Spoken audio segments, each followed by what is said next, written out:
नमस्कार दोस्तों, स्वागत आप सभी का आपके अपने चैनल आर पार एजुकेशन पर। उम्मीद करता हूं कि आप सभी खुश होंगे, स्वस्थ होंगे, मस्त होंगे, अच्छे से पढ़ रहे होंगे। साथियों, आज हम इस वीडियो लेक्चर्स में रीट पात्रता परीक्षा 2025 के बारे में वेरी इंपॉर्टेंट जो अपडेट है कि तुक्का कैसे लगाएं, तुक्का लगाने की बेस्ट वैज्ञानिक ट्रिक्स कौन कौन सी हो सकती है, उनके बारे में जानकारी प्राप्त करेंगे। जो रीट पात्रता परीक्षा के लिए वेरी इंपॉर्टेंट रहेगा, बेहद कारगर रहेगा, आपकी सफलता में है।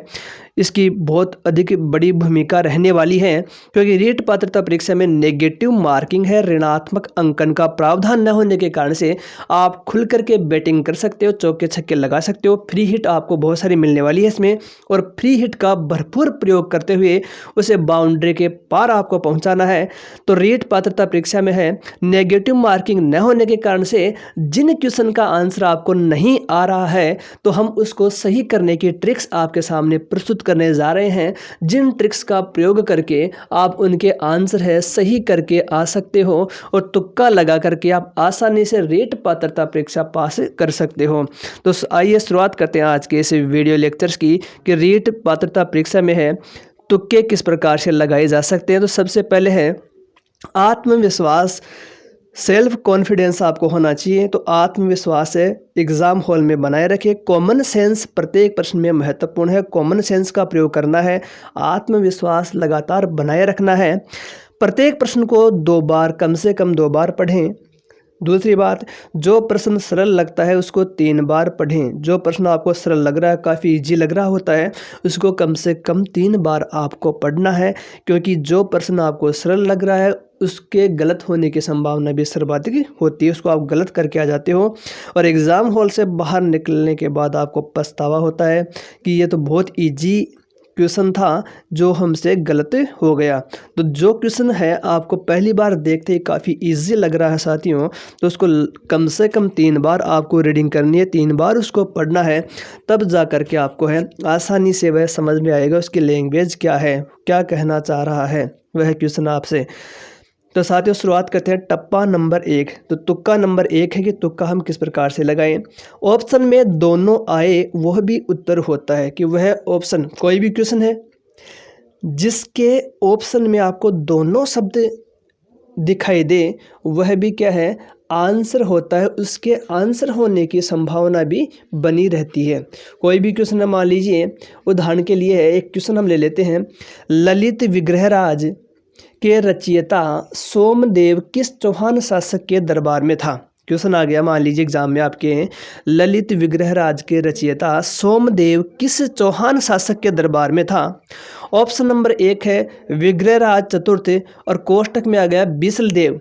ऑप्शन नंबर 2 पृथ्वीराज द्वितीय। Option number 3 Someshwar. Option number 4 Arnoraj. तो साथियों, ऑप्शन नंबर 1 में क्या है, विग्रहराज चतुर्थ, और ब्रैकेट में लिखा हुआ है उसमें विग्रहराज। इस प्रकार से विग्रहराज है आपको ब्रैकेट में आपको मिलता है। तो इसका आंसर आपको ऑप्शन नंबर 1 सही करके आना है, विग्रहराज चतुर्थ और ब्रैकेट में विग्रहराज। तो यह आंसर है आपका सही हो जाने वाला है। तो साथियों, टप्पा नंबर 2 की हम बात कर रहे थे कि ब्रैकेट वाला ऑप्शन भी उत्तर होता है, कि जहाँ पर ब्रैकेट है, ब्रैकेट एक ही होना चाहिए, ब्रैकेट एक ही होना चाहिए, तभी ये स्कीम काम में आएगी। मान लीजिए कि क्वेश्चन हमने बताया आपको कि ललित विग्रहराज के रचयिता सोमदेव किस चौहान शासक के दरबार में था। यहाँ पर हमें एक ऑप्शन ऐसा मिलता है कि जहाँ पर है ब्रैकेट का प्रयोग हुआ है, ब्रैकेट में हमें बिसलदेव लिखा हुआ मिलता है, ब्रैकेट के बाहर है विग्रहराज चतुर्थ मिल गया हमें। तो यही उसका आंसर हमें मानना है। टप्पा नंबर 1 की हम बात करें थे कि ऑप्शन में दोनों आए वह भी उत्तर होता है, कि ऑप्शन में दोनों 1 या 2, 3 या 4 इस प्रकार से आपको मिले वह भी आंसर होता है। जैसे पीथल द्वारा डिंगल भाषा में लिखे गए ग्रंथ हैं, पीथल द्वारा डिंगल भाषा में लिखे हुए ग्रंथ हैं। ऑप्शन नंबर 1 गंगा लहरी। ऑप्शन नंबर 2 बेली किशन रुक्मिणी। ऑप्शन नंबर 3 है हरिरस। ऑप्शन नंबर 4 है 1 व 2 दोनों। तो इस प्रकार से क्या है, इसका आंसर हो जाएगा ऑप्शन नंबर 4, 1 व 2 दोनों, या दोनों शब्द का जहाँ पर प्रयोग हो, जिस ऑप्शन में दोनों शब्द आपको मिलता है लिखा हुआ, उसको आपको उत्तर मान लेना है। टप्पा नंबर 3, ट्रिक्स नंबर 3 हमारी, सबसे लंबे वाला ऑप्शन भी उत्तर होता है। सबसे लंबा जो ऑप्शन है वह भी उत्तर होता है। फॉर एग्जाम्पल हम देख लेते हैं, एक एग्जाम्पल लेकर के, द्विचक्री नृत्य क्या है। क्वेश्चन है साथियों, द्विचक्री नृत्य क्या है। द्विचक्री नृत्य क्या है, तो साथियों यहाँ पर है कि द्विचक्री नृत्य के बारे में क्वेश्चन है कि द्विचक्री नृत्य क्या है। तो ऑप्शन नंबर 1 है इसमें, विवाह के अवसर पर भील पुरुषों एवं महिलाओं द्वारा घेराव बनाकर किए जाने वाला नृत्य। ऑप्शन नंबर 2, फाल्गुन मास में भील पुरुषों द्वारा किया जाने वाला नृत्य। ऑप्शन नंबर 3 नाटिका के रूप में वंचित किया जाता है। ऑप्शन नंबर 4, इनमें से कोई नहीं। तो इसका आंसर हो जाएगा सबसे लंबे ऑप्शन वाला। तो सबसे लंबा ऑप्शन है ऑप्शन नंबर 1, जो कि बहुत लंबा है। विवाह के अवसर पर भील पुरुषों एवं महिलाओं द्वारा घेरा बनाकर किए जाने वाला नृत्य। तो इसको आपको सही करके आना है। कोई भी क्वेश्चन है उसके ऑप्शन देखना है, जितना लंबा ऑप्शन है उसको ही सही करके आना है, वही उसका आंसर हो जाएगा। जिस क्वेश्चन का आंसर आपको नहीं आ रहा है उस पर इन ट्रिकों का प्रयोग करना है। ये ट्रिक्स या जो तुक्का करने की जो वैज्ञानिक विधियां हैं उनका प्रयोग कहाँ करना है कि जिस क्वेश्चन का आंसर आपको नहीं आ रहा है वहाँ पर आपको तुक्का लगाना है, वहाँ पर आपको फ्री हिट मिल जाती है और गेंद को क्या है आपको मैदान के बाहर फेंक देना है। फ्री हिट का खूब प्रयोग करना है जिसका आंसर आपको नहीं आ रहा है। टप्पा नंबर 4, मुझे ढूंढो तो सही क्या पता मिल जाऊं। क्वेश्चन है इस प्रकार के, जहां पर क्वेश्चन आए और आपको आंसर नहीं आ रहा है, उदाहरण के तौर पर यहाँ पर एक क्वेश्चन दिया जा रहा है, चुंबी घाटी किन देशों के प्रतिच्छेदित स्थल पर स्थित है।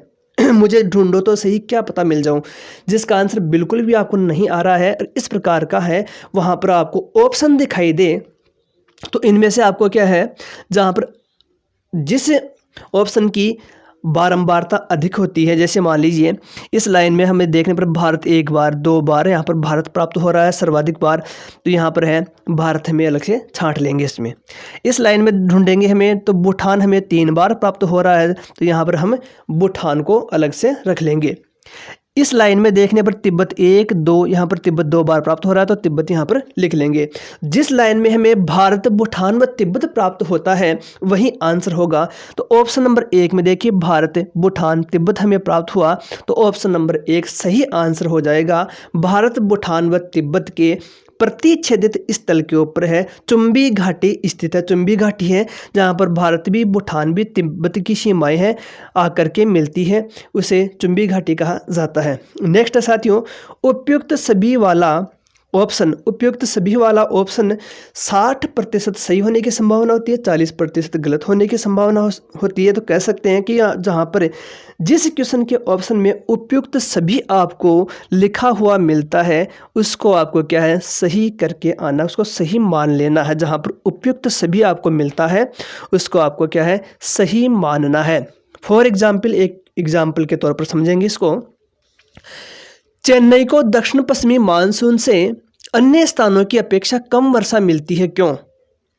चेन्नई को दक्षिण पश्चिमी मानसून से अन्य स्थानों की अपेक्षा कम वर्षा मिलती है, क्यों। ऑप्शन नंबर 1 है इसमें साथियों, मानसून कोरोमंडल तट के समानांतर चलता है। ऑप्शन नंबर 2, चेन्नई बहुत गर्म है और नमी को संघनित नहीं होने देता। ऑप्शन नंबर 3 है वे अपतट पवने हैं। ऑप्शन नंबर 4 है उपयुक्त सभी। तो साथियों ऑप्शन नंबर 4 उसमें लिखा हुआ है उपयुक्त सभी, इससे आपको सही मान करके उत्तर लिखना है उपयुक्त सभी, ऑप्शन नंबर 4। इस प्रकार से आपको करके आना है। नेक्स्ट है टप्पा नंबर 6, नहीं है जहां पर मिलता है, जिस क्वेश्चन में आपको मिलता नहीं है, इनमें से नहीं है, उस प्रश्न को समझना आपको। इसका मतलब है कि गलत को छांटो और उत्तर मानो। जैसे कि ग्वालियर राजस्थान का जिला नहीं है। इस प्रकार से आपको जैसे कोई भी क्वेश्चन है उसमें आपको नहीं है शब्द मिलता है, नहीं है तो उसका अर्थ है कि इनमें से गलत को छांटना है और उसे उत्तर मानना है। नेक्स्ट है टप्पा नंबर 7, जब प्रश्न समझ में नहीं आए तब उसे अंग्रेजी में भी पढ़ना चाहिए। जब कोई प्रश्न है आपको समझ में नहीं आ रहा है तो उसे अंग्रेजी में भी पढ़ना चाहिए। जैसे ऑप्शन के लिए एक है आपके पास ऑप्शन देखिए, प्रदीप बंदरगाह कहाँ स्थित है। एक क्वेश्चन है कि प्रदीप बंदरगाह कहाँ स्थित है। ऑप्शन है महाराष्ट्र, गुजरात, उड़ीसा, केरल। अब प्रदीप बंदरगाह आपने पहली बार देख रहे हो, हिंदी में लिखा हुआ कि प्रदीप बंदरगाह कहाँ है, कंफ्यूज हो गए, इसका आंसर हमें पता नहीं है क्योंकि सॉरी, प्रदीप बंदरगाह है ये हमने कभी पढ़ा नहीं है। तो हम क्या करेंगे, इसका अंग्रेजी ट्रांसलेट देखेंगे, नीचे अंग्रेजी में भी पूरा लिखा हुआ आता है क्वेश्चन और उसके ऑप्शन भी। तो वहाँ पर हमें लिखा हुआ मिलता है DEEP, पारादीप बंदरगाह। तो हमें क्या है, इसकी कन्फ्यूजन समाप्त हो गई। प्रदीप नहीं, यहाँ पर क्या है, पारादीप है। तो पारादीप बंदरगाह कहाँ है, तो पारादीप सामने आते ही आपके आंसर भी सामने आ जाता है कि उड़ीसा इसका आंसर होगा, और वह क्या है, आप सही करके आ जाओगे। तो कभी कभी क्या है कि आपको उसकी लैंग्वेज समझ में न आए तो अंग्रेजी ट्रांसलेट है उसको अवश्य देखना चाहिए। उसका ऑप्शन है अंग्रेजी में, आपको ज़रूर देखना चाहिए कि क्या लिखा हुआ है। नेक्स्ट साथियों, ऑप्शन अंग्रेजी में आए तो वही उत्तर होगा। कोई भी क्वेश्चन है मान लीजिए, उसका ऑप्शन आपको है, 4 ऑप्शनों में से एक ऑप्शन अंग्रेजी में आपको लिखा हुआ मिलता है, उससे ही उत्तर मान लेना है। फॉर एग्जाम्पल, निम्न में से गोडावण का एक अन्य नाम है। एक क्वेश्चन हमें प्राप्त होता है कि निम्न में से गोडावण का एक अन्य नाम क्या है। ये क्वेश्चन है। ऑप्शन नंबर 1 कुर्जा, ऑप्शन नंबर 2 सारस, ऑप्शन नंबर 3 चकोर, ऑप्शन नंबर 4 है ग्रेट इंडियन बस्टर्ड। ये क्या है, अंग्रेजी में लिखा हुआ शब्द हमें प्राप्त हो रहा है। तो इस ऑप्शन को हमें सही करके आना, ऑप्शन नंबर 4 को सही करके आना है। यही इसका आंसर होगा, ग्रेट इंडियन बस्टर्ड। क्योंकि इसके ऑप्शन में हमें एक ऑप्शन अंग्रेजी में लिखा हुआ मिलता है। तो कोई भी क्वेश्चन जिसके ऑप्शन में अंग्रेजी भाषा का प्रयोग हमें मिलता है, वो से ही आपको उत्तर मान लेना है। नेक्स्ट साथियों, जब प्रश्न समझ में नहीं आए तो इसे अंग्रेजी में भी पढ़ो। ऑप्शन नंबर टप्पा नंबर 8 ऑप्शन अंग्रेजी में आए तो वही उत्तर होगा। टप्पा नंबर 9 की हम बात कर रहे थे यहाँ पर। एक सवाल का उत्तर तो पेपर में ही होता है, अतः प्रश्न ध्यान से पढ़ना चाहिए। एक सवाल का उत्तर क्या है, पेपर में ही होता है, इसलिए हमें क्या है, प्रश्न ध्यान से पढ़ना चाहिए। फॉर एग्जाम्पल साथियों, बहुत सी एग्जाम्स में, लगभग सभी एग्जाम्स में एक क्वेश्चन ऐसा होता है जिसका रिलेटेड दूसरा क्वेश्चन भी आपको मिल जाता है, और वहाँ पर उसका उत्तर भी आपको मिल जाता है। उसके मिला जुला ही क्वेश्चन एक और मिलेगा आपको इसी प्रश्न पत्र में, जहाँ से आपको उस प्रश्न का उत्तर मिल जाएगा, खोजना पड़ेगा आपको। जैसे एक बार कोई एग्ज़ाम थी, उसमें एक क्वेश्चन था कि राजस्थान की सबसे ऊंची चोटी कौन सी है, और दूसरा क्वेश्चन उसी पेपर में मिलता है कि राजस्थान की सबसे ऊंची चोटी गुरु शिखर की ऊंचाई कितनी है। 2 क्वेश्चन मिले थे एक पेपर में। लगभग हर एक एग्ज़ाम में एक क्वेश्चन ऐसा होता है जिसका आंसर पेपर में ही होता है। जैसे हमने बताया भी कि राजस्थान की सबसे ऊंची चोटी कौन सी है, एक क्वेश्चन तो यह है पेपर में, मान लीजिए क्वेश्चन नंबर 5। फिर क्वेश्चन नंबर 51-52 आपको मिलेगा कि राजस्थान की सबसे ऊंची चोटी गुरु शिखर की ऊंचाई कितनी है। तो आपको आंसर मिल गया कौन से क्वेश्चन का, राजस्थान की सबसे ऊंची चोटी कौन सी है। उसी अगले क्वेश्चन में मिल जाता है उसका आंसर, गुरु शिखर की ऊंचाई, कि राजस्थान की सबसे ऊंची चोटी गुरु शिखर की ऊंचाई कितनी है। नेक्स्ट साथियों, टप्पा नंबर 10 काट डालेंगे। टप्पा नंबर 10 है, काट डालेंगे। कैसे, राजस्थान के कौन से जिले अंतर्राष्ट्रीय सीमा पर स्थित हैं। राजस्थान के कौन से जिले अंतर्राष्ट्रीय सीमा पर स्थित हैं। ऑप्शन आप देख पा रहे हो, 4 इसके ऑप्शन है साथियों। ऑप्शन नंबर 1 में जयपुर, जोधपुर, जैसलमेर, बीकानेर। ऑप्शन नंबर 2 में जैसलमेर, बाड़मेर, बीकानेर, सिरोही। ऑप्शन नंबर 3 में जैसलमेर, गंगानगर, बाड़मेर, बीकानेर। ऑप्शन नंबर 4 में जैसलमेर, गंगानगर, पाली, जोधपुर। सर्वाधिक बार कौन कौन से कटरों को काट दो। जैसे इसमें देखिए कि जैसलमेर से जैसलमेर को काट दिया, जैसलमेर से इस जैसलमेर को काट दिया, फिर जोधपुर है, जोधपुर से जोधपुर को काट दिया। मतलब कि जितने कट रहे हैं ऑप्शन उन सभी को काटना है। जोधपुर से इस जोधपुर को काट दिया, बीकानेर है तो बीकानेर को बीकानेर से काट दिया, फिर जैसलमेर को है जैसलमेर से काट दिया, गंगानगर को गंगानगर से काट दिया। शेष कितने ऑप्शन बच रहे हैं? तो शेष है जयपुर बच रहा है इसमें, पाली बच रहा है इसमें, सिरोही बच रहा है इसमें। तो सबसे ज़्यादा ऑप्शन है किस में कटे? तो सबसे ज़्यादा ऑप्शन है किस में कट रहे हैं? तो वही सबसे ज़्यादा ऑप्शन है ऑप्शन नंबर 3 में कटे। तो यही इसका उत्तर होगा। देख लीजिए इसमें ये भी कट रहा है, ये भी कट रहा है, ये भी कट रहा है, ये भी कट रहा है। ऑप्शन नंबर 1 में जयपुर बच गया, ऑप्शन नंबर 2 में सिरोही बच गया, ऑप्शन नंबर 4 में पाली बच गया। मतलब क्या है इसका कि इसमें है सर्वाधिक सबसे ज़्यादा ऑप्शन कट रहे हैं, वही इसका आंसर हो जाएगा। देखिए इसमें ऑप्शन नंबर 3 में देख पा रहे हो जैसलमेर कट रहा है, गंगानगर कट रहा है, बाड़मेर भी कट रहा है, बीकानेर भी कट रहा है। ऑप्शन नंबर 1 में जयपुर नहीं कट रहा है, तो ऑप्शन नंबर 2 में सिरोही नहीं कट रहा है, तो ऑप्शन नंबर 4 में पाली नहीं कट रहा है। तो सर्वाधिक बार जो कट रहे हैं ऑप्शन नंबर 3, तो ऑप्शन नंबर 3 सही हो जाएगा। इस प्रकार से आपको करके आना है। टप्पा नंबर 11, जो हम सोचते हैं यह वाला ऑप्शन उत्तर नहीं है, वही उत्तर होता है। कभी कभी कोई भी क्वेश्चन हम देखते हैं, उसके ऑप्शन को देखते हैं, हमें लगता है यह ऑप्शन उत्तर नहीं होगा, लेकिन वही उत्तर हो जाता है। तो आपको क्या करना है कि हम पहली बार जो क्वेश्चन है हम पहली बार देखते हैं और उसका हमें आंसर नहीं आता है, लेकिन ऑप्शन देखने पर हमें यह लगता है यह उत्तर नहीं होगा, ये उत्तर तो नहीं हो सकता, लेकिन क्या है वही उस क्वेश्चन का उत्तर होता है। तो आपको जो आपका माइंड कह रहा है उसका विपरीत आपको उसका उत्तर करके आना है, जिस क्वेश्चन का आपको आंसर नहीं आ रहा है। टप्पा नंबर 12, सबसे छोटा वाला ऑप्शन भी उत्तर होता है। सबसे छोटा वाला ऑप्शन भी उत्तर होता है, तो सबसे लंबा वाला ऑप्शन भी उत्तर होता है। हल करते समय कॉमन सेंस काम में आपको लेना है कि सबसे कोई भी क्वेश्चन है तो कभी कभी क्या होता है कि सबसे लंबा ऑप्शन भी उत्तर होता है, तो कभी कभी क्या सबसे छोटा ऑप्शन भी उत्तर होता है। तो आपको क्या करना है कि आपको काम में लेना है किसको? कॉमन सेंस को काम में लेना है। जैसे हम देख लेते हैं, फॉर एग्जांपल एक क्वेश्चन ले लेते हैं, इसमें सबसे छोटे वाला उत्तर किस प्रकार से? तो क्वेश्चन है केंद्रीय शुष्क अनुसंधान केंद्र किसका नाम है? केंद्रीय शुष्क अनुसंधान केंद्र किसका नाम है? ऑप्शन नंबर 1 है जवाहर कला केंद्र, ऑप्शन नंबर 2 राष्ट्रीय मरु उद्यान का, ऑप्शन नंबर 4 है जोहड़ बीड़कार, ऑप्शन नंबर इसमें 2 है काजरी का।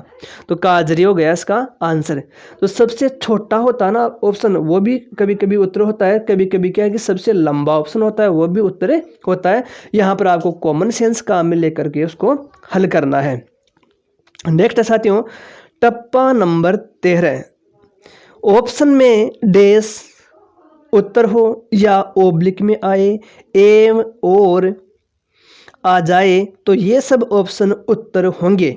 देख पा रहे हो आप कि जहां पर आपको है डैश लिखा हुआ मिले, इस प्रकार से देखिए, इस प्रकार से ऑप्शन में ये है डैश मिल गया और मिल गया या एम, इस शब्दों का प्रयोग हो तो वह ऑप्शन ही उत्तर होगा। लेकिन ऑप्शन केवल अकेला ही हो, एक ही ऑप्शन में इनका प्रयोग हुआ हो, वही आंसर होगा। फॉर एग्जाम्पल साथियों, राजस्थान में लाख कला कहाँ की प्रसिद्ध है? लाख, राजस्थान में लाख कला कहाँ की प्रसिद्ध है? ऑप्शन नंबर 1 में जोधपुर मिला आपको, ऑप्शन नंबर 2 में साथियों कोटा मिलता है, ऑप्शन नंबर 3 में साथियों बीकानेर मिला, और ऑप्शन नंबर 4 में जयपुर उदयपुर मिला। आंसर करके आना है जयपुर उदयपुर, क्योंकि आपको यहाँ पर डैश वाला ऑप्शन मिल रहा है तो उसको सही करके आना है, ओब्लिक में मिले तो उसको सही करके आना है, और मिल जाए। देखिए कोई भी क्वेश्चन है उसके एक ही ऑप्शन में इनका प्रयोग होना चाहिए, या तो वहाँ पर डैश का प्रयोग हो, या वहाँ पर ओब्लिक का प्रयोग हो, या वहाँ पर और का प्रयोग हो, या का प्रयोग हो, एव का प्रयोग हो, उसको ही आपको उत्तर मानना। कोई भी क्वेश्चन हमने भी आपको बताया फॉर एग्जाम्पल, इस प्रकार से एक ही ऑप्शन में प्रयोग होना चाहिए, लेकिन कोई भी क्वेश्चन है उसके किसी एक ऑप्शन में डैश, ओब्लिक, और, या, एवं इनमें से कोई एक आए तो उसे उत्तर मानना है। नेक्स्ट है सुमेलित करो। तो सुमेलित करो ऑप्शन में आप देख पा रहे हो कि ऑप्शन आपको इस प्रकार से मिलेंगे, तो इसको आगे से सुमेलित करना है। इस प्रकार से देखिए साथियों, यहाँ पर है 4 2 3 1 2 1 4 3 1 4 3 2 4 1 2 1। तो यहाँ पर साथियों 4 4, तो यहाँ पर है इस लाइन में क्या है, 4 की पुनरावृत्ति सर्वाधिक हो रही है, तो 4 को हम इसमें छांट लिया। यहाँ पर 1 और 1, तो यहाँ पर सर्वाधिक बार 1 की पुनरावृत्ति हो रही है। तो ऑप्शन में 4 और 1 कौन से ऑप्शन में है, तो 4 और 1 है इस ऑप्शन में, ऑप्शन नंबर 4 में प्राप्त हो रहे हैं, तो इसको आपको सही करके आना है। यहाँ पर 1 4 है, लेकिन 4 व 1 का प्रयोग इस ऑप्शन में हो रहा है, इस कारण से इसको हम सही करके आ जाएंगे। सम्मिलित करो वाले क्वेश्चन भी आते हैं एग्जाम में, केवल शुरू के 2 ऑप्शन के अनुसार ही कॉलम को छांट लेना, आगे नहीं चलना है। फिर है सम्मिलित करो, पीछे से सम्मिलित करना है। इसमें साथियों देख पा रहे हो आप, पीछे से सम्मिलित करो, तो इस लाइन में सर्वाधिक बारंबारता 2 क्यों हो रही है, एक ये देखिए 2, एक यहाँ पर है 2, 2 छांट लिया। इसमें सर्वाधिक बारंबारता 4 क्यों हो रही है, तो 2 व 4 कौन से ऑप्शन में, तो 2 व 4 है ऑप्शन नंबर 4 में, 2 व 4 हमें प्राप्त हो रहे हैं, तो यही आपका उत्तर हो जाएगा। नेक्स्ट साथियों, बीच में से सम्मिलित करो, बीच में कभी कभी क्या है आंसर है आपका नहीं आ रहा है सम्मिलित करने पर, तो आपको है बीच वाले 2 स्तंभ हैं उनमें आपको कॉमन छांटना है। तो यहाँ पर सर्वाधिक बारंबारता 2 की है, इसमें सर्वाधिक बारंबारता 3 की है, तो 2 व 3 कहाँ पर प्राप्त हो रहे हैं, तो 2 व 3 है हमें ऑप्शन नंबर 1 में प्राप्त हो रहे हैं, तो यही आपका आंसर हो जाने वाला है। इनका प्रैक्टिस आपको बार बार करना, तब आपको जाकर के समझ में आएंगे। प्रैक्टिस जरूरी है साथियों, इन ट्रिक्स का प्रयोग करना, तुक्का लगाने के लिए भी प्रैक्टिस है जरूरी है, सावधानी बरतनी है, इसके लिए आपको बार बार प्रैक्टिस करनी है, प्रैक्टिस सेट के द्वारा है। टप्पा नंबर 17, सम्मिलित करो पहला व तीसरा। पहला व तीसरा कभी कभी आंसर न आने पर आपको यह ट्रिक्स लगानी है। पहला व तीसरा सर्वाधिक बारंबारता इसमें 4 की हो रही है, सर्वाधिक बारंबारता इसमें साथियों 2 की हो रही है 2 बार, तो जहाँ पर है 4 व यहाँ पर है 2, 4 व 2, 4 व 2 कहाँ पर प्राप्त हो रहे हैं, तो ऑप्शन नंबर 3 में 4 व 2 हमें प्राप्त हो रहे हैं, तो ये इसका आंसर हो जाएगा। नेक्स्ट साथियों, सम्मिलित करो 1 2 3 4, 1 2 3 4 सारे तरीके फेल हो जाए, तो जहाँ पर आपको 1 2 3 4 वाला ऑप्शन उत्तर मिलता है उसे ही उत्तर मान लेना। जहाँ पर देखिए 1 2 3 4 ये ऑप्शन है, इसका सही उत्तर हो जाएगा। सारे तरीके फेल हो तो यहाँ पर 1 2 3 4 वाला ऑप्शन उत्तर होगा। नेक्स्ट टप्पा नंबर 19, सम्मिलित करो 4 3 2 1, सारे तरीके फेल हो तब 4 3 2 1 वाला ऑप्शन सही होगा, तो ऑप्शन नंबर 1 में देख पा रहे हो 4 3 2 1 है, ये इसका उत्तर हो जाएगा। टप्पा नंबर 20, सम्मिलित करो 2 3 2 4, तो साथियों जहां कॉमन मिले वो उत्तर होगा 2 3 2 4। देखिए इसमें यहाँ पर आपको है 2 3 या 2 4 में से कोई भी एक छांट लेना है। तो यहाँ पर साथियों 2 व 3 में देखिए यहाँ पर है सर्वाधिक बारंबारता 2 की हो रही है, यहाँ पर सर्वाधिक बारंबारता 1 की हो रही है, तो 2 व 1 यहाँ पर छाटा हमने, तो उत्तर हो जाता है 4। नेक्स्ट साथियों इसमें सम्मिलित करो 1 व 4, 1 व 4, 1 व 4, तो 1 में देखिए 1 2, तो सर्वाधिक बार 1 आ गया, 1 को छांट लिया। हमने चौथे कॉलम में देखते हैं तो चौथे स्तंभ में 4 एक बार है, 4 2 बार है, तो सर्वाधिक बार 4 है। तो 1 और 4 कहाँ पर हमें प्राप्त हो रहे हैं, तो 1 और 4 हमें ऑप्शन नंबर 1 में प्राप्त हो रहे हैं, तो ये इसका आंसर हो जाएगा। नेक्स्ट है टप्पा खतरनाक होते हैं, टप्पा लगाना तुक्का लगाना खतरनाक साबित हो सकते हैं, तो साथियों प्रैक्टिस सेट के द्वारा प्रैक्टिस जरूर करें, तभी इन जो तुक्का है इनका है सही सटीक रिजल्ट आपको प्राप्त होने वाला है। नेक्स्ट साथियों, उपयुक्त में से कोई नहीं, उपयुक्त में से कोई नहीं ऑप्शन केवल 15% सही होता है, अतः इसे उत्तर के रूप में नहीं चुनना चाहिए। नेगेटिव है, उपयुक्त सभी आए तो वो तो सही होता है, लेकिन उपयुक्त में से कोई नहीं आए तो वह 15% ही सही होने की संभावना होती है उसकी, अतः इसे उत्तर के रूप में नहीं चुनना चाहिए। उपयुक्त सभी वाला ऑप्शन 50% सही माना गया है, अतः इसे है उत्तर के रूप में चुनना चाहिए। क्योंकि जैसे मान लीजिए कि 2 क्वेश्चन आपको इस प्रकार से प्राप्त हो रहे हैं उपयुक्त सभी, तो उन दोनों में आप सही करके आ रहे हो, तो एक आपका सही हो रहा है तो एक आपका गलत भी हो रहा है। कह सकते हैं कि उपयुक्त सभी वाला ऑप्शन आए तो उसको सही होने की संभावना 50% होती है। ऐसे विकल्प को नहीं चुनना चाहिए जिसमें अति वाले कथन होते हैं, हमेशा, सदैव, कभी, केवल, सभी, एकमात्र, अनिवार्य, प्रत्येक आदि। ऐसे विकल्प के सही होने की संभावना 5% से भी कम होती है, अतः इन्हें उत्तर के रूप में नहीं चुनना चाहिए। शायद, शायद नहीं, हो सकता है, नहीं हो सकता, ये ऑप्शन सही होता है। जिस ऑप्शन में आपको शायद, शायद नहीं, हो सकता है, नहीं हो सकता ये आपको प्राप्त हो तो वह सही होते हैं, उसके सही होने की संभावना सर्वाधिक होती है। कुछ सामान्यतः जैसे ऑप्शन की 60% सही होने की संभावना होती है। किसी ऑप्शन में आपको कुछ या सामान्यतः ये प्राप्त हो तो उसके सही होने की संभावना 60% होती है, तो इसको भी आप सही करके आ सकते हो। गणित के प्रश्नों में 0 तथा 1 ऑप्शन हो तो इन्हें सही होने की संभावना 60% होती है। गणित के कोई भी सवाल हो उसके ऑप्शन में आपको 0 और 1 ऑप्शन प्राप्त होता है तो इसके सही होने की संभावना 60% होती है, तुक्का लगा सकते हो यहाँ पर। गणित के प्रश्न के 4 ऑप्शन में से कुछ भी पता न हो तो न्यूनतम तथा अधिकतम वाले ऑप्शन को छोड़ देना है। बाकी शेष बचे दोनों ऑप्शन में से आपको है जिसको आपका दिमाग सही कहे उसको छोड़ दो और दूसरे वाले को उत्तर मान लो। गणित में क्या करना है कि चारों ऑप्शन ही आपको पता ना हो, तो जहाँ पर न्यूनतम संख्या और अधिकतम संख्या वाले ऑप्शन है उनको तो छोड़ देना है, बाकी शेष बचे। तो साथियों यहाँ पर गणित के अंदर है, गणित में जिस ऑप्शन में आपको सबसे कम संख्या और सबसे बड़ी संख्या उनको तो छोड़ देना है, और बाकी 2 ऑप्शन में से आपका दिमाग जिसको सही मान रहा है उसका विपरीत आपको करके आना कि जिस ऑप्शन को आपका दिमाग बोल रहा है कि ये सही है उसको छोड़ करके दूसरा ऑप्शन है उसे आपको सही मान करके आना है।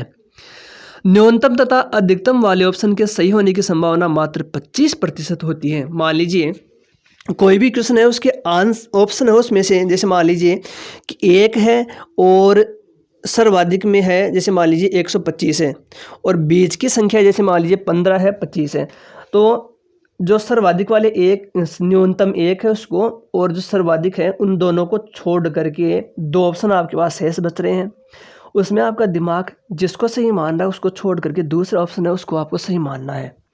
नेक्स्ट है, यदि आप एक भी विकल्प को एलिमिनेट नहीं कर पाते हैं तो उस प्रश्न को अटेम्प्ट नहीं करें, लेकिन रीट पात्रता में आपको अटेम्प्ट सभी क्वेश्चन को करना है। सबसे मोटी बात यह, सबसे बड़ी बात है, रीट पात्रता परीक्षा में एक भी क्वेश्चन है उसको नहीं छोड़ना है और 5वें गोले का प्रयोग भूलकर भी नहीं करना है। 5वां जो गोला है, 5वां ऑप्शन है उसका प्रयोग भूलकर भी नहीं करना है, क्योंकि इसमें नेगेटिव मार्किंग नहीं है। इसलिए है हमें चारों ऑप्शन नंबर 1, 2, 3, 4 उनका ही प्रयोग करना है। 5वें ऑप्शन का प्रयोग यहाँ नहीं करेंगे क्योंकि इसमें नेगेटिव मार्किंग नहीं है। यदि आप एक विकल्प को एलिमिनेट कर पाते हैं तो उस प्रश्न को अटेम्प्ट कर सकते हैं। यदि आप 2 विकल्पों को एलिमिनेट कर पाते हैं तो उस प्रश्न को अटेम्प्ट जरूर करें। एलिमिनेट का मतलब यह है कि कोई भी क्वेश्चन है उसके ऑप्शन है 4, उन 4 ऑप्शन में से आप ये तय कर सकते हो कि ये ऑप्शन तो नहीं होगा इसका उत्तर। 3 ऑप्शन शेष है, उसमें से 3 में से कोई उत्तर हो सकता है, उसको जरूर करना चाहिए। या कोई क्वेश्चन है उसके 4 ऑप्शन में से आप 2 ऑप्शन को ये तय कर सकते हो कि ये ऑप्शन तो इसका उत्तर नहीं होगा, उनको आप एलिमिनेट करने की क्षमता रखते हैं कि ये भी इसका आंसर नहीं होगा और ये भी इसका आंसर नहीं होगा।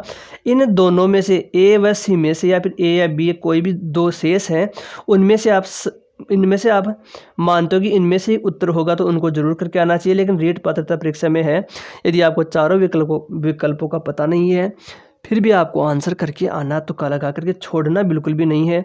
तुक्का फिट करने का वैज्ञानिक तरीका एक और देख लीजिए। परीक्षा टाइम में आत्मविश्वास तथा कॉमन सेंस बनाए रखें, दिमाग को शांत रखें, प्रश्न सावधानी से पढ़ें तथा चारों ऑप्शन भी आपको है सावधानी से पढ़ने हैं। जल्दबाजी ना दिखाएं, TRC का प्रयोग करें, टिक, राउंड, क्रॉस। पहले राउंड में जो हल कर लिया उस प्रश्न को टिक का निशान लगा ले कि हमने ये हल कर लिया है। सस्पेंस वाले क्वेश्चन को राउंड करें तथा दूसरे राउंड में हल करें। जिनका उत्तर बिल्कुल भी न आए उस क्वेश्चन को क्रॉस कर दें कि यह हमें नहीं करना है। लेकिन ये क्या है, ये सभी जो ट्रिक हैं उन एग्ज़ाम्स के लिए TRC वाला जिसमें नेगेटिव मार्किंग होती है, लेकिन यहाँ पर नेगेटिव मार्किंग नहीं है, इसलिए हम TRC का प्रयोग नहीं करेंगे। TRC का मतलब होता है पहले राउंड में जो हमने हल कर लिया उसको तो ऐसे टिक लगाना कि क्वेश्चन नंबर 1 आपने हल किया तो उसको ऐसे लगा दीजिए कि हाँ हल कर लिया है। सस्पेंस वाले क्वेश्चन राउंड दूसरे राउंड में हल करने हैं, उसमें राउंड लगा देंगे। जैसे मान लीजिए क्वेश्चन नंबर 3 इसको राउंड लगा दिया, इसे हमें दूसरे राउंड में हल करने का प्रयास करेंगे। वे क्वेश्चन जिसको आपको बिल्कुल भी हल नहीं करना है, अता पता भी नहीं है, उसके ऑप्शन का भी उस प्रश्न का भी आपको बिल्कुल भी नहीं आता, इसको क्रॉस लगा देंगे। जैसे मान लीजिए 5 क्वेश्चन है उसको क्रॉस लगा दिया आपको कि इसको हल करना है नहीं है, दोबारा देखना ही नहीं है।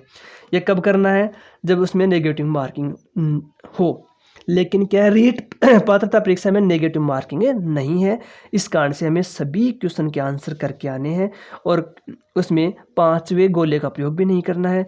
नेगेटिव मार्किंग न होने के कारण से तुक्का लगाना है जिसका आंसर हमें नहीं आ रहा है और हमने बहुत सारी ट्रिक्स बताई है आपको, जिसके द्वारा बेखौफ होकर के बल्लेबाजी कीजिए, फ्री हिट का खूब प्रयोग कीजिए और खूब छक्के लगाइए। चौके में नहीं, छक्के लगाने हैं आपको, और बाउंड्री पार आपको है गेंद को पहुंचाना है। तो इसमें भरपूर आप प्रयोग कर सकते हो। फ्री हिट आपको खूब मिल रही है इसमें, और फ्री हिट का भरपूर प्रयोग कीजिए। जिस क्वेश्चन का आंसर नहीं आ रहा है उसको ठोक दो और गेंद को मैदान से बाहर पहुंचा दो तुक्का लगा करके। तुक्का लगाने की वैज्ञानिक विधियों का हम प्रयोग खूब करेंगे, तुक्का लगाएंगे और रीट पात्रता परीक्षा पास करेंगे। ये वीडियो लेक्चर से आपकी सफलता में क्या है, आपके सारथी की भूमिका निभाएगा। तुक्का का प्रयोग जरूर करना है, नेगेटिव मार्किंग नहीं है। तो आपको गेम है, दिमाग से खेलना है। OMR सीट का गोला बाहर से अंदर की ओर भरें। गोला भरने का क्या नियम है, ये गोला है तो इसे बाहर से इस प्रकार से बाहर से अंदर की ओर भरेंगे तो आसानी से कम समय में भर जाएगा। उसकी लाइनिंग बॉर्डर है ये भी खराब नहीं होगी। सामान्य प्रश्न जो सस्पेंस वाला हो उसके ऑप्शन आउट या एलिमिनेट करें। सस्पेंस वाले क्वेश्चन है, जैसे मान लीजिए कोई क्वेश्चन है उसके ऑप्शन है, उसको एलिमिनेट करना है कि ये भी इसका आंसर नहीं होगा, ये भी नहीं होगा, इन दो में से एक इसका ऑप्शन है हो सकता है। फिर इन दो में से आपको चूज करना है। नेक्स्ट है साथियों, अब दो में से एक ऑप्शन का चुनाव करने हेतु OMR सीट की तारतम्यता को देखें। OMR सीट आपकी, उसकी तारतम्यता को देखना चाहिए। जैसे क्वेश्चन नंबर 1, 2, 3, 4 आपको मिले सारे क्वेश्चनों के, वहाँ पर आपको OMR सीट में इस प्रकार से आपको दिख जाएंगे।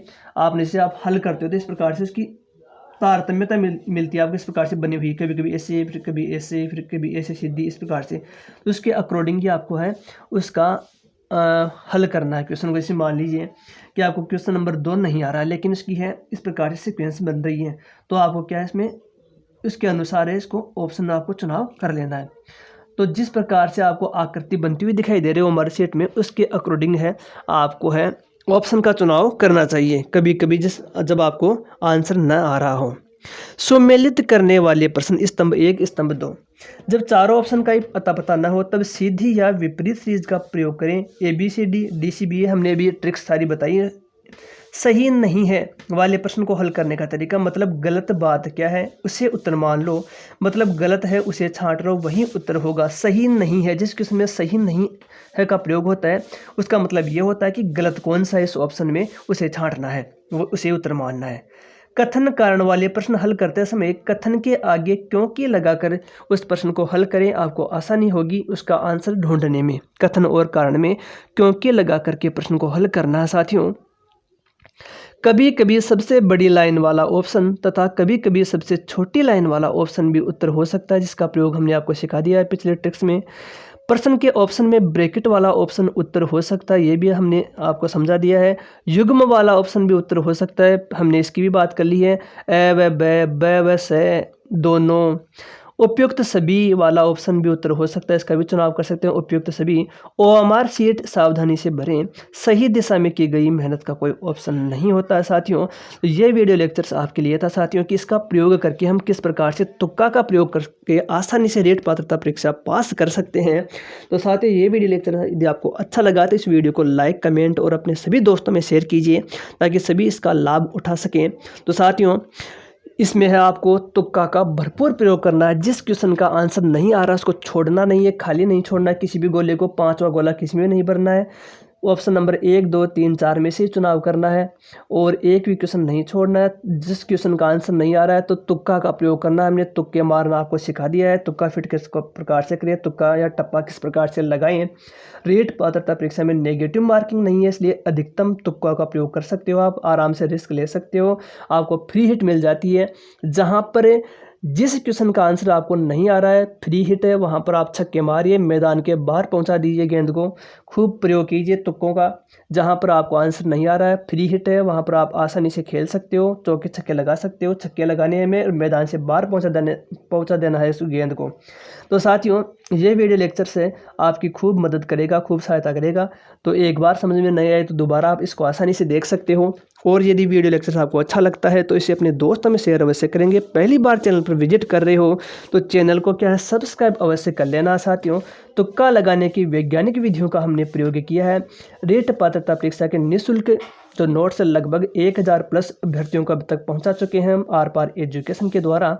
और अभी तक जिनको पता नहीं चला है तो वह क्या है साथियों, इन व्हाट्सएप नंबर पर है, प्राप्त कर सकते हैं। व्हाट्सएप नंबर है, कॉल नहीं करना, केवल व्हाट्सएप मैसेज आपको भेजना है। और आपको है रीट पात्रता परीक्षा लेवल 1 और लेवल 2 SST और साइंस मैथ्स के नोट्स, साइकोलॉजी के टीचिंग मेथड के नोट्स हैं, हिंदी अंग्रेजी संस्कृत भाषा के नोट्स आपको आसानी से प्राप्त हो जाएंगे। तो वीडियो को लाइक कमेंट और शेयर कीजिए अपने सभी दोस्तों में। तो आज के लिए इस वीडियो में इतना ही, मिलते हैं किसी नए टॉपिक नए वीडियो के साथ। तब तक के लिए स्वस्थ रहिए, मस्त रहिए, अच्छे से पढ़ते रहिए। जय हिंद, जय भारत, धन्यवाद साथियों।